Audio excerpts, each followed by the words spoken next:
Alright, B-Bay40 back with another Michael's Zombies video. Again, we're going back into the Undead Nocturn.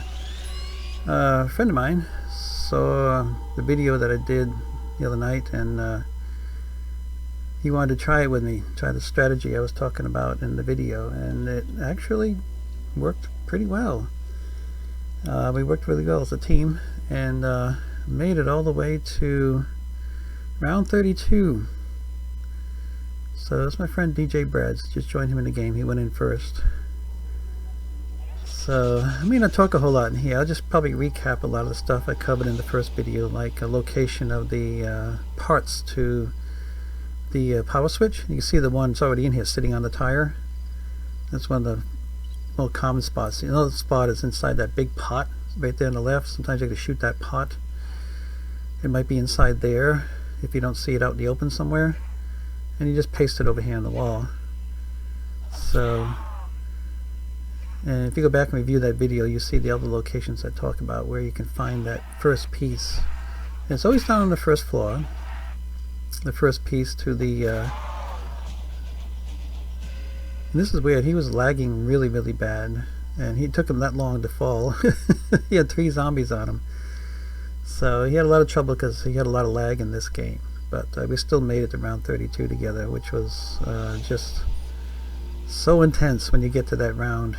I mean, I had 2 big guns. I had the LSAT and I had the Browning and my ray gun.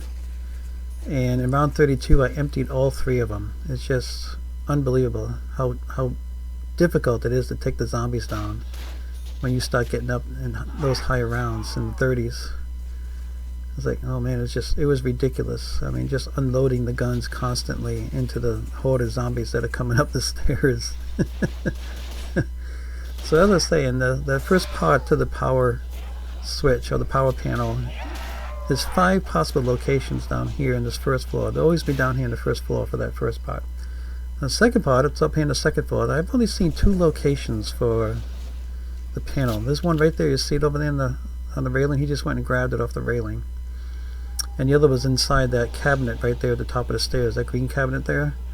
Sometimes that panel hides in there. So, but it was out in the open this time. He just grabbed it. And that's the second piece, and it's always on the second floor there. Either of those 2 locations is the only locations I've ever seen it at. So that's your best bet to look in those 2 spots. Yeah, that's the cabinet right there I was talking about. It could be in there. And he went around and didn't realize that he opened up the side. I always like going through the doors when I open up, and he went around the side. He was like, dude, I just opened up the debris. I was like, oops. We were actually talking online. I mean, on WhatsApp. We were actually talking, and he just didn't say that he was going to open it up, and I didn't say I was going to open up the door. So we just, in a way, maybe wasted 1,000 points there, but still. I mean, everybody has their own preferences, you know. So, and sometimes it's good to have multiple access points for running around, especially when the boss zombie comes out. The Panther? I forget what they call him. But he's the big robot zombie dude that comes chasing after you and shoots out this grappling hook and tries to wheel you in. He just holds on to you and beats you up. So, and he in most cases he doesn't show up till round 14 is his first round, but once he shows up, it's every 3 rounds. The Panzer, I guess they call him the Panzer. He just keeps coming back every 3 rounds. So we fought him in round 14, 17. I'm sorry, it was 15. So I remember being 15, 18, 21, 24, 27, and then round 30 we fought him, and we managed to take him down every time. We actually, what got us killed in round 32 was he kept wanting to get himself a better gun, and we were just kind of, I guess we're getting tired at that time, but like I was saying, I had to unload my ray gun over and over, just try to take down some of the zombies and keep him safe while he was at the mystery box, and just couldn't do it. I just couldn't kill him. I couldn't hit him with enough shots to take him down at that round. So, but it was, I mean, it gets really intense when you get up in higher rounds. I would say even above round 25, but you get above round 30, oh my god, it's just crazy. So, but anyway, we ended up testing out a comment that someone made in my first video. Someone said that the ray gun always comes out in round 10, and I think they are absolutely right. It did happen in my video, and it happened in this game here when we played. We waited to round 10, and went to the box, and we both got a ray gun. It worked just right. I don't know if that's all that comes out in round 10, maybe. I don't know if I opened the box a second time. I didn't need to, so I didn't open the box a second time to see if I could have got another ray gun. You know, it would have just topped up my ammo, I guess, if it showed up again. But I guess it probably should have been a different gun. I think once you already got a particular gun, you're not going to see it again in the box if you spin the box again. It'll always be a different gun than what you're already holding.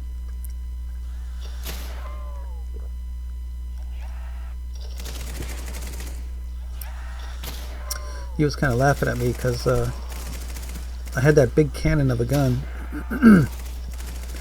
And he said it looked like I wasn't holding anything in my hands.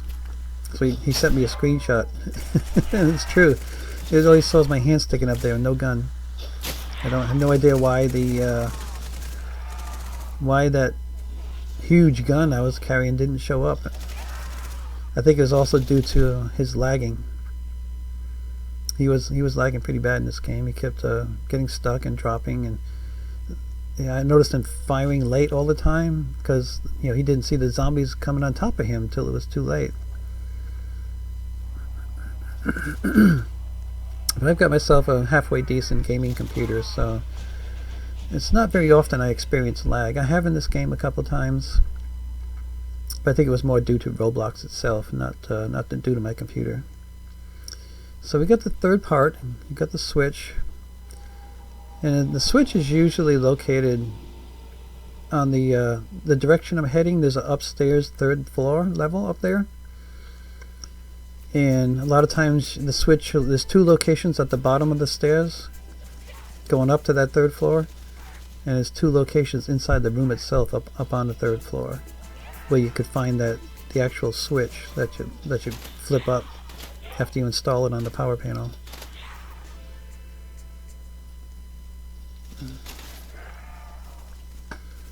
So these early rounds we're just you know, trying to gather up some points so we can get some decent guns, and always watch your back. I can't say that enough. I do it all the time. I have no idea where that guy even came from. That spawn didn't even open up. It's like he just magically appeared. I guess he came through the door that I opened on the right there next to the mystery box. He must have came in there. I just didn't see him. Even talking through this video now, I still didn't see him come at me. That's one of my pet peeves, what I really hate about these zombie games, is the games, they always know where you are and they always spawn zombies behind you. They don't just have them always come in from the front. You always got to watch your back.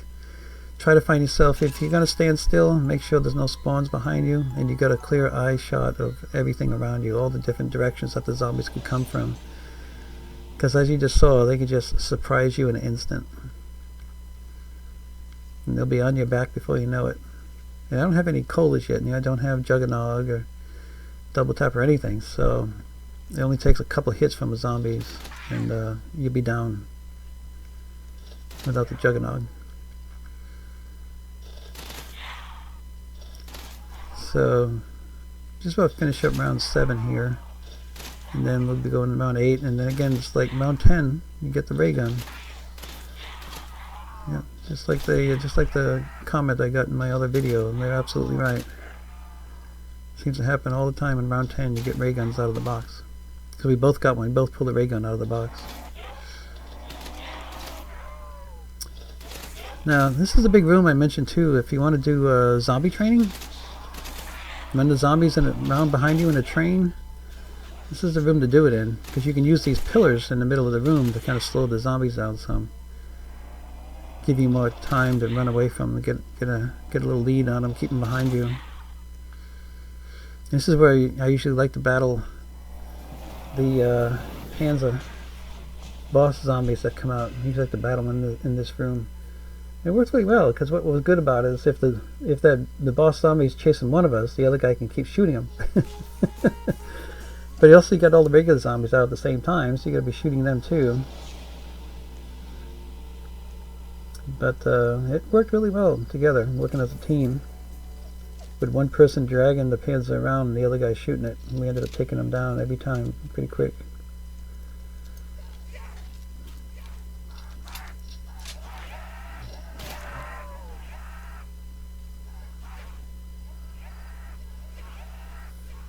I'm trying to think if there's any other tips I could give in this game. I like, if you watch some of my other videos, especially recall zombies, I call this, in a way I call this my John Wick strategy.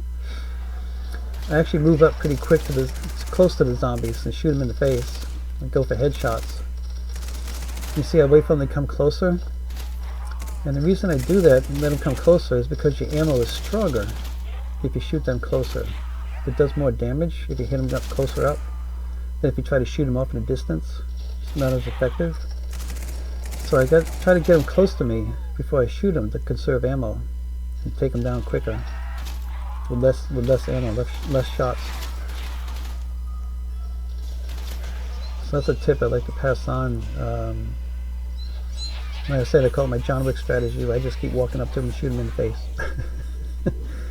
And it's more effective than just standing way back and try to shoot him across the room. That doesn't work very well. So this is my Browning. I end up holding this all the way through the game. It's a big lunker of a gun. You run really slow when you have this thing in your hands.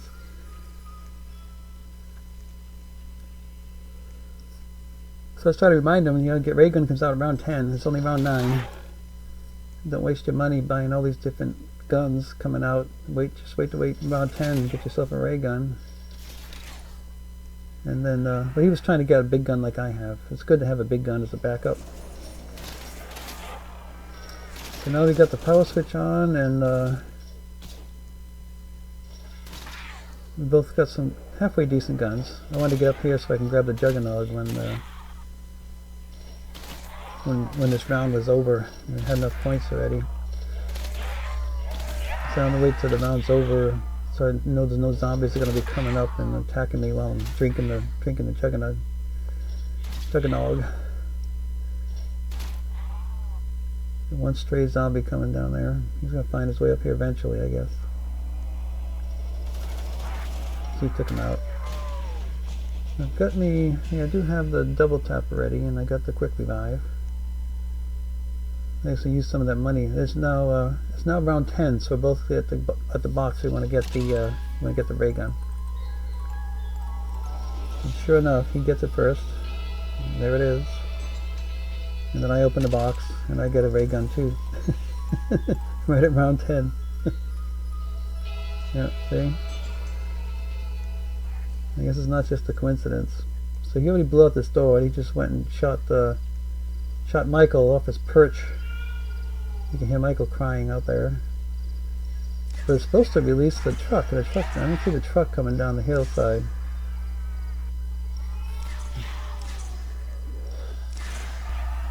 So I'm not going to get into too much detail here on what you need to do for the game. I recommend, if you would, please watch my first video that I did last night on the basics of the game and basic strategies and performing the different tasks in the game.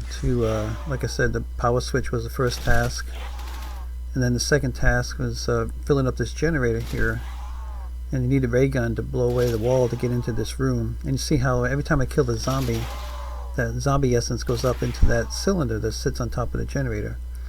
And you got to kill 150 zombies to power up that generator. And once you do that, what it does is it gives you the ability to bring the pack-a-punch in through the teleporter into the game, so you can pack-a-punch your guns.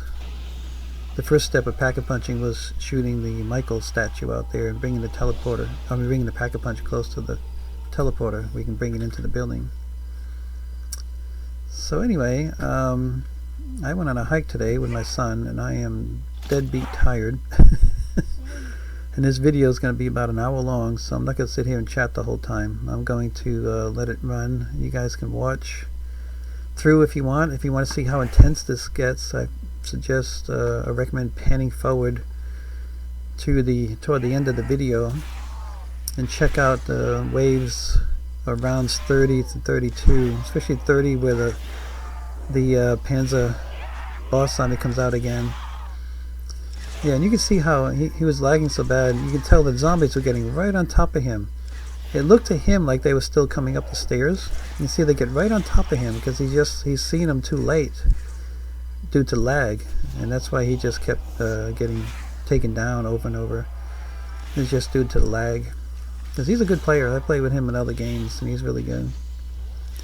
So unfortunately, I mean, he lives in South Africa, and sometimes they do power conservation. They turn the power off, or then they turn it back on after a couple hours, and it's really kind of weird. But yeah, so not everything's the best quality, I guess, in his neighborhood. So, but yeah, so his he lagged really bad. But we still did really great working as a team, working as a pair. We managed to, like I said, we made the round 32. So I am deadbeat tired. I'm going to let this run and let you guys enjoy the video if you want to watch it. And but I do recommend, if anything, pan to the last three rounds, round 30 to 32. It just gets so ridiculously intense. I don't know how you can go much further in this game, really, unless you have a half dozen good players with good guns, all working together, taking turns. Hello. Shooting the zombies. Oh, that's my son saying hello. Hello, YouTube. He's got his own YouTube channel too. I'm famous. Yay. And he does his own videos, not so much game videos, but not Roblox videos. He does a lot of like Gary's Mod and his own style of YouTubing, which is pretty good. Anyway, I'm gonna let this stop. I'm gonna stop recording and shut up because I'm too tired to keep talking. So anyway, enjoy the video if you want, and catch me in the next one. I think I'm gonna do another recoil video that I ran with DJ Brad's here and his friend Aiden. Just got to work on that. There's a recoil zombies in Roblox. We did the Kino map, and the reason I want to do it is because his lag helped him with the thunder gun. He pulled the thunder gun magic, and he blew my record out the window.